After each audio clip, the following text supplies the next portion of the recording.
카니발 투명 코팅 시공 모습 보겠습니다. 여기 미션 부분 모두 코팅이 됐고요. 여기 앞쪽 멤버 있는 부분인데요. 처음 났을 때 이렇게 페인트가 조금씩 까져 있습니다. 그래서 그런 곳 부식 잘 되고요. 여기도 마찬가지죠. 이런 용접 부분 페인트가 까진 상태로 출고를 하죠.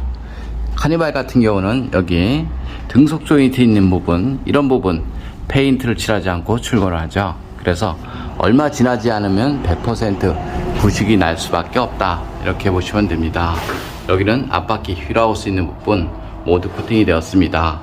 눈길 주행을 해보면 여기 자세히 보시면 이런 홀구멍이 있습니다. 이 안쪽으로 염화칼슘이 스며들죠. 그래서 바닥면 속이나 부품 속 이런 곳은 반드시 녹방지가 필요하다, 이렇게 보시면 됩니다. 오늘은 자동차 하부 세차를 하게 되면 염화칼슘 제거가 되는지 아닌지 한번 보겠습니다. 여기 타이어 있는 쪽인데요. 눈길 주행을 하는 거나 빗길 주행을 하는 거나 젖는 부분은 같습니다. 타이어 회전력에 의해서 여기 커버 속으로 다 스며들죠. 염화칼슘이든 빗물이든 여기 커버 안쪽으로 다 스며들고요.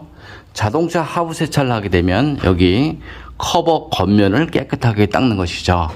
그래서 자동차 하부 세차 아무리 열심히 해도 커버 속으로 들어간 염화칼슘은 제거 자체가 어렵다, 이렇게 보시면 됩니다.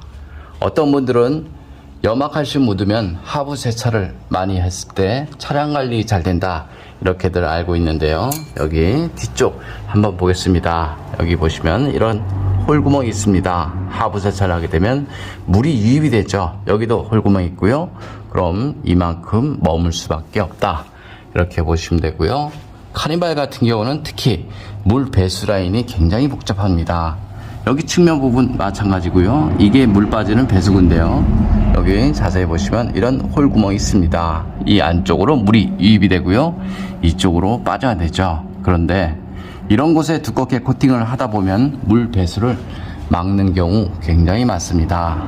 여기 바로 뒤쪽 부분도 마찬가지죠. 물이 들어가고 물이 빠져야 되죠. 막으면 무조건 손해를 볼 수밖에 없다, 이렇게 보시면 됩니다. 여기 뒤쪽 서스펜션 눈길 주행을 하게 되면 이곳 전부 염화칼슘으로 범벅이 되는 곳이죠. 그래서 이런 곳 부식이 아주 잘 납니다. 자동차 녹방지를 하고 싶으면 넓은 곳에 두껍게 하지 마시고요. 좁은 곳에 볼트, 너트, 부품과 부품 사이 그런 곳에 꼼꼼하게 코팅을 하신 것이 좋습니다. 예전 같은 경우는 예전 비포장 시절에는 돌팀으로 부식이 발생이 되었습니다. 그래서 이런 곳에 두껍게 코팅이 되었죠.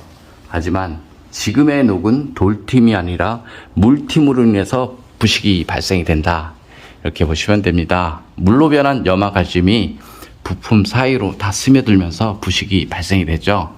10년 된 차량을 봤을 때 여기에 부식이 없다, 이러면 그곳은 녹이 덜 나는 곳이다, 이렇게 생각하시면 됩니다. 그런데 1년 됐는데 여기에 부식이 생겼다, 그러면 이런 곳이 부식 방지하는 포인트다, 이렇게 보시면 됩니다.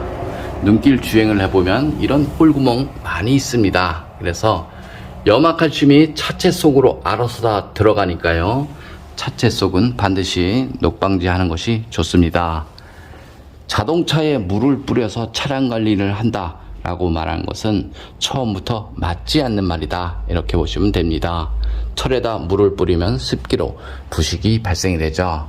하지만 다들 부식 방지가 된다, 이렇게 얘기를 합니다. 염화칼슘은 지웠다라고 치더라도 습기에 의해서 자동차는 부식이 날 수밖에 없다, 이렇게 보시면 됩니다. 카니발 엔진룸 코팅 시공 모습 보겠습니다. 앞쪽 플라스틱 부분 코팅하게 되면 먼지 부착률이 적어서 엔진룸이 깔끔하죠. 엔진룸 코팅의 장점은 엔진룸 안에 습기나 먼지로 인한 정기적인 트러블, 이런 것들을 방지할 수 있습니다. 코팅제가 건조가 되고 나면 커넥터, 센서 잘 빠지고요. 무상 수리 받는데 지장 없으니까 걱정 안 하셔도 됩니다.